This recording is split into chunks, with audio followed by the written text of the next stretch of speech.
welcome to HRC President Kelly Robinson.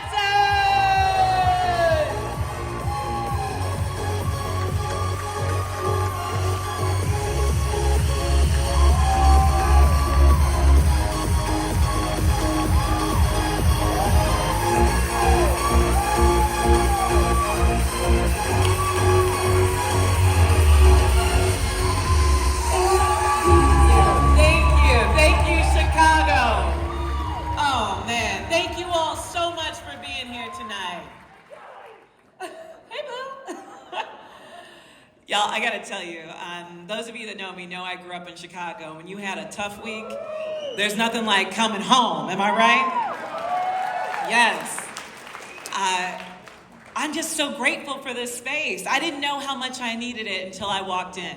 I know for some of us, just getting up and putting your pants on has felt like a feat these last couple days, hasn't it? But here we are.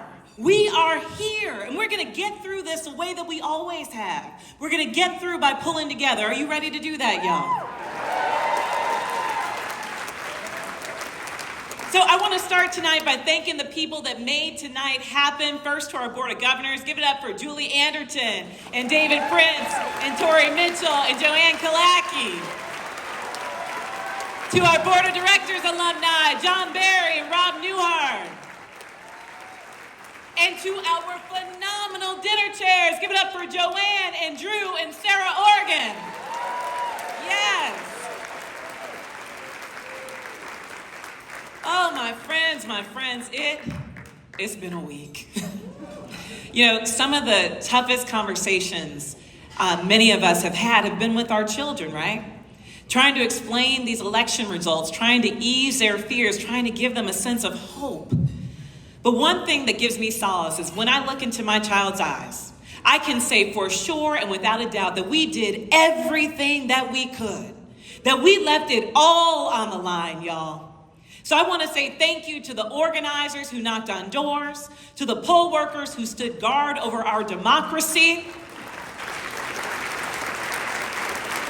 to the volunteers who gave their time and their treasure to this fight, to the phone bankers who made one more call after one more call, and to the donors who dug deep when we needed it most. And most of all, thank you to each and every one of you for not just showing up all the way to November 5th, but showing up today and every day afterwards to continue this work of fighting for equality. And I also have to say thank you to the candidate that led us, to Vice President Kamala D. Harris, y'all. Thank you, Kamala Harris. Y'all, Kamala Harris ran this race with courage in her heart and fight in her spirit. She faced history head on. She offered unity. She brought back the joy. So when history tells the story of this moment, it will tell a story that shows she answered the call. She carried the hopes of millions with strength and with grace, and she got us closer than we've ever been to achieving what people would say was impossible. Vice President Kamala Harris is the very best of America. Can we give her one more round of applause?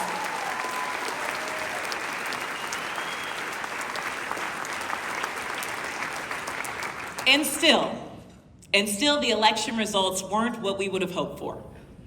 Donald Trump will be the next president of the United States of America.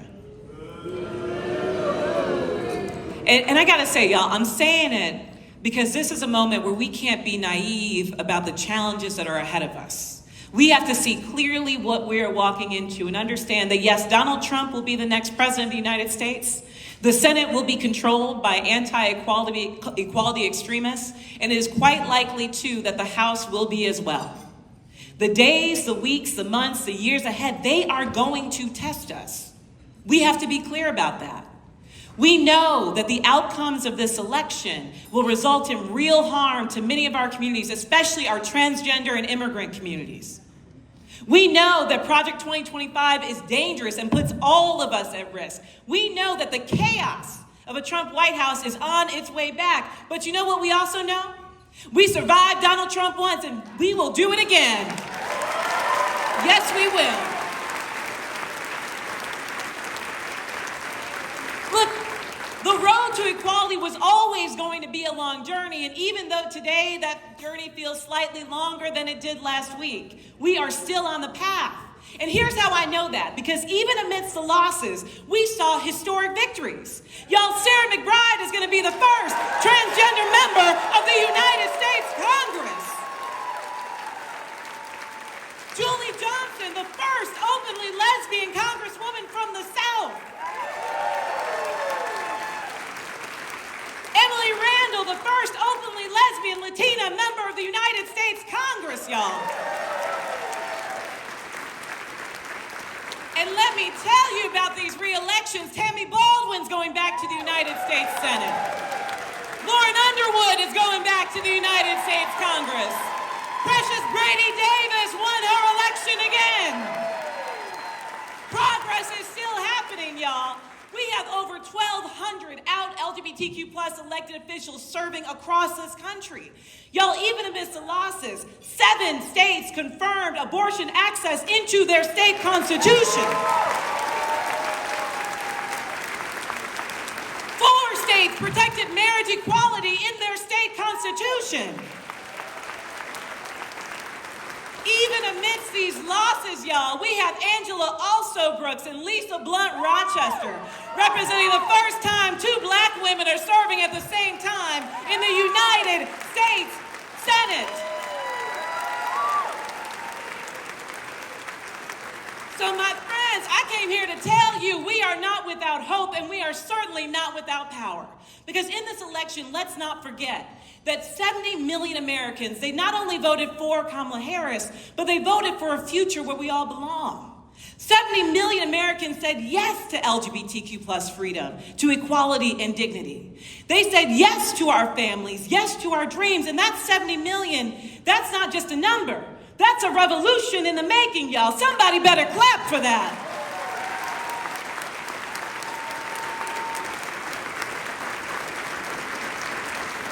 So again, I have to say one more time, we are not without hope, and we are certainly not without power. And also, the Human Rights Campaign wants you to know that we're not without a plan, all right? So here's what we're gonna do. The first order of business is to protect the most vulnerable among us, because that's who we are and what we do. Right now, we're providing resources to ensure our trans and non-binary siblings know their rights. We're providing practical support to survive this next administration. We're giving parents the tools to talk to their children about this election, especially their LGBTQ plus children. We are doing everything that we can between now and January 20th to secure and affirm our rights too. Don't forget, Donald Trump is not the president on today, okay? Today, you have the same rights that you did on November 4th. And we are working closely with Congress and the Biden administration to advance and cement those rights as much as we can before this next administration. And after that, we're going to continue to fight like hell, all right? We're going to fight. We're going to wage this fight at state houses, at the Capitol, and we're going to challenge all this bad laws and legislation in the courts when and where we have to, but we are not giving up. The second thing that we're going to do is we're going to take back the narrative and tell the truth about our stories. That's right. Because let me be clear, we will not allow people of color and trans people to be scapegoated for the outcomes of this election. We are not going to allow it. It's not going to happen on our watch. And our own exit polling data even shows that it unequivocally was not the case. 84% of equality voters chose dignity and love, second only to black women, y'all. A majority of people in battleground states believe that trans people should be respected for being exactly who they are. This fight that we are in right now, it's about more than politics. This is about humanity and dignity, y'all.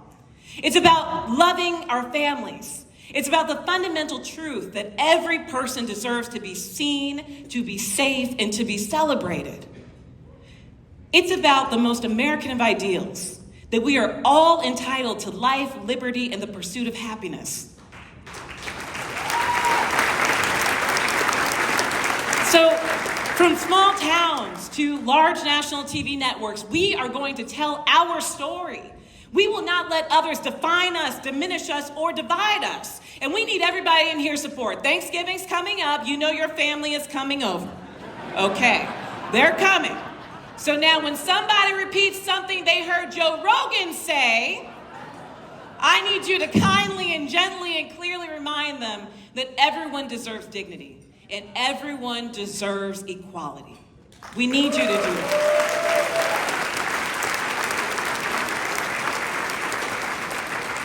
So this brings me to my last point. We're going to have to go back to basics in this fight. I think for me personally, one of the hardest truths to accept as we kind of got into this, the time after the election, is that there are people in our lives, people that we see at church, we see them in the corner store, people in our families, people at our workplaces who voted against our rights. So in this moment, as we reach for the possibility of this great nation, we also have to wrestle with the reality of it right now. Our work now isn't just about tomorrow, it's about fighting to protect the progress of today too. That's why we're going to continue the work we've done to protect LGBTQ plus people in every aspect of society. That means ensuring companies respect and protect their LGBTQ plus workers. Thank you to our corporate allies in the room tonight. That means advancing for our schools, places where children can be treated equally and have equal access to education. Thank you for our educators that are in the room tonight. That means fighting for communities where we are seen as neighbors and not strangers. Thank you all for being in the room tonight. Because here's the truth. That future that J.D. Vance and Donald Trump are so afraid of, I'm sorry, honey boo-boo, it's already here. It is already here. 30% of Generation Z proudly identify as members of the LGBTQ plus community, many of them identifying as trans and non-binary.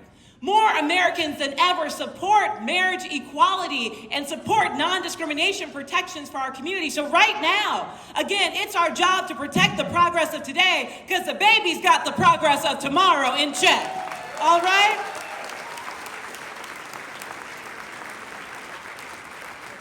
So I just want to say this. The path ahead, it's going to test us. We know that. It's going to require that we give this fight everything that we've got.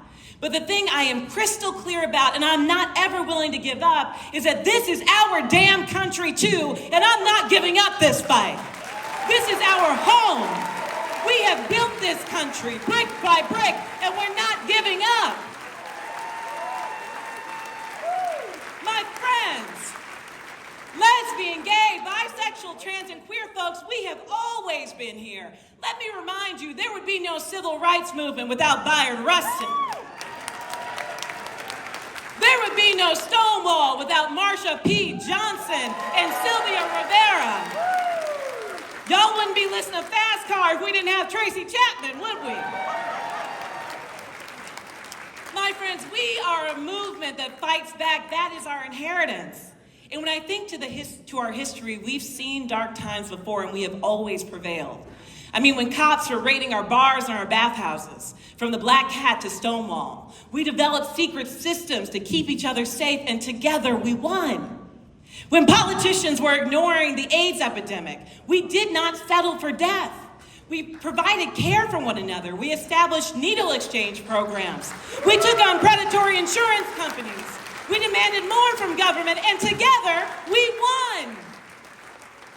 When the government refused to recognize our relationships or deliver our health care, we advocated inside corporate America to fill the gap. We fought all the way to the Supreme Court, and together we won. We did that together. Our ancestors, they taught us how to see a better future, how to find our way there, how to fight our way there. And that's why, even in these moments, even in moments like this, my heart is filled with hope. Hope that rests in you, HRC. Hope that rests in the work that happens here in Chicago and in towns and cities all across this country. And not a naive hope. It's a gritty, sweaty, do whatever it takes, take your wig off and fight kind of hope. That's what kind of hope we gotta have.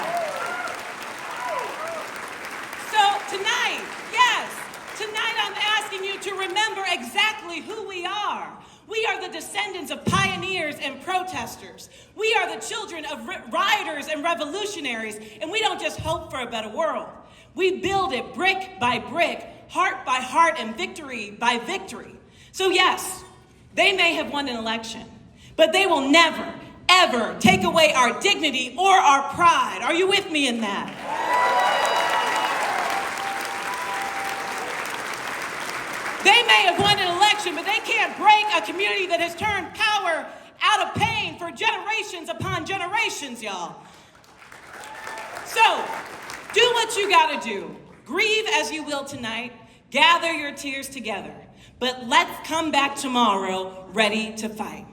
Because even if this fight takes a little bit longer than expected, as a wise woman once said, when we fight, we win. Every time. Thank you, HRC.